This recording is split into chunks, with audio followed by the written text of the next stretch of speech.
Ada petunjuk yang didapatkan oleh termohon atas penyadapan tanggal 8 Januari 2020 jam 18.1954 bahwa terdapat perintah dari pemohon kepada Nur Hasan, penjaga Rumah Inspirasi. KPK buka sadapan HP Harun Masiku.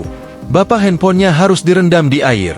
KPK membuka percakapan atau chat WhatsApp buron kasus suap Harun Masiku yang berisi perintah merendam handphone, HP. Percakapan itu diperoleh dari penyadapan sebelum dia melarikan diri.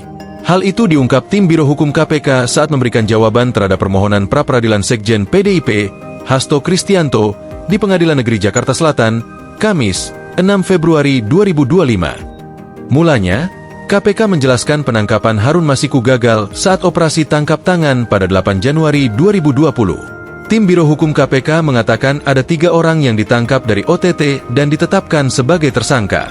Mereka adalah Wahyu Setiawan yang menjabat komisioner KPU saat itu, Saiful Bahri yang merupakan kader PDIP saat itu dan orang kepercayaan Wahyu bernama Agustiani Tio Fridelina. Saat itu KPK masih mengejar Hasto dan Harun. Dia menyebut saat itulah Hasto memerintahkan Harun merendam HP melalui pesan kepada penjaga Rumah Inspirasi bernama Nur Hasan. 4. Dalam proses pengejaran kepada Harun Masiku dan pemohon tersebut, ada petunjuk yang didapatkan oleh termohon atas penyadapan tanggal 8 Januari 2020 jam 18.1954 bahwa terdapat perintah dari pemohon kepada Nur Hasan, penjaga Rumah Inspirasi, Jalan Sultan Syahrir nomor 12A yang digunakan oleh pemohon berkantor, untuk menelpon Harun Masiku supaya merendam HP di air dan agar Harun Masiku untuk melarikan diri dari kejaran petugas termohon dengan percakapan sebagai berikut. Ujarnya, berikut isi percakapannya. M bilang, Pak ini ada amanat. Har bilang, ya. M bilang, Bapak handphonenya harus direndam di air. Terus Bapak standby di DPP. Har bilang, ya oke. Di mana disimpannya? M bilang, direndam di air Pak. Har bilang, di mana? M bilang, gak tahu deh saya. Bilangnya direndam aja. Har bilang, gini aja. Pak Hasan segera ini, itu kita ke itu. Ke apa namanya? Aduh.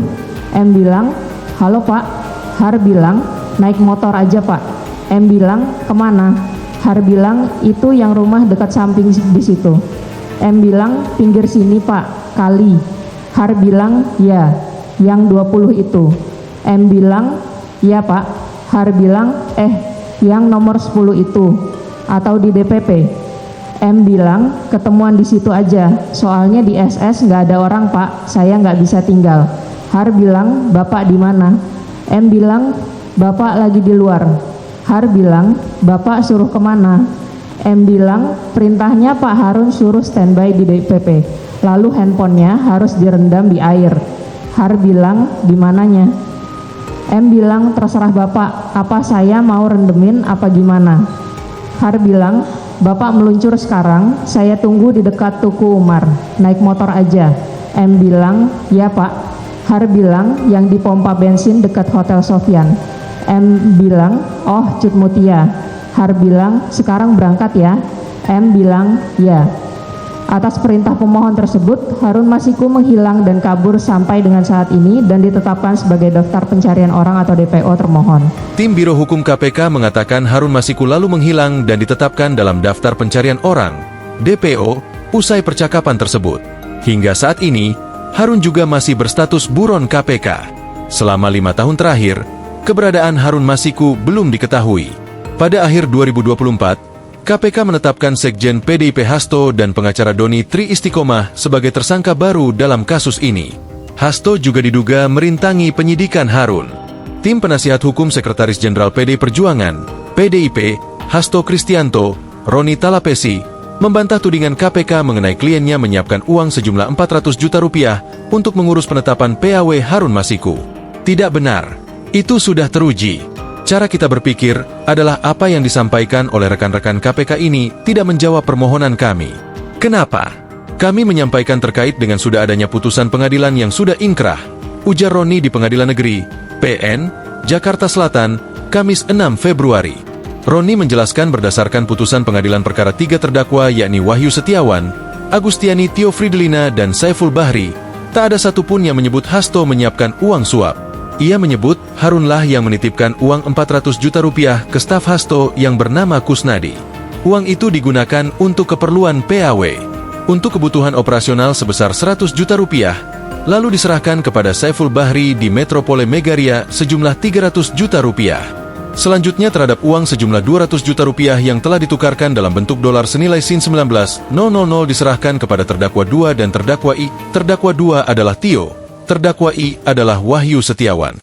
Jadi, teman-teman, ini perlu kita sampaikan karena tadi berulang-ulang bahwa ini sepertinya dugaan kami bahwa coba disampaikan bahwa ini uangnya dari Mas Hasto, bahwa ini tidak betul, ungkap Roni. Lebih lanjut, ia memastikan Hasto tidak pernah menyuruh Harun untuk merendam handphonenya. Roni menyebut hal itu tertuang dalam hasil konfrontasi keterangan saksi pada perkara suap Harun yang sudah ingkrah. Ini perlu kita klarifikasi, karena di dalam putusan dari saudara Wahyu Setiawan dan Agustina Tio nomor 28, halaman 64, itu menyampaikan, setelah saksi-saksi diperiksa, kemudian di dalam putusan, setelah semuanya dikonfronted, dicek, akhirnya di dalam putusan disampaikan bahwa saksi disuruh oleh 2 orang tersebut agar menyampaikan Pak Harun untuk merendam handphone miliknya. Ini sudah ada di dalam putusan. Jadi, tidak betul bahwa Mas Hasto yang menyuruh untuk merendam handphone, ucap Roni. Download Tribun X sekarang. Menghadirkan lokal menjadi Indonesia.